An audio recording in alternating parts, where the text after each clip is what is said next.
sasampalin ko siya sa publiko. Hindi, wala naman. Hindi, ngayon na. Wala pong ganunan. Mr. Chairman. I'll give you, sasampalin ko sa Mr. Chairman. Session suspended. Session suspended. Yes.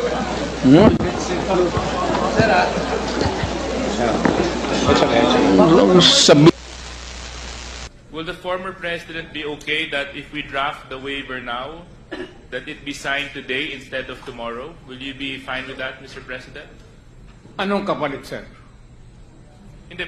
Sampalin ko siya sa publiko. Hindi, wala naman. Hindi, ngayon na. Wala pong ganunan. Mr. Chairman. I'll give you, sasampalin ko sa Mr. Chairman. Session suspended. Session suspended. Yes.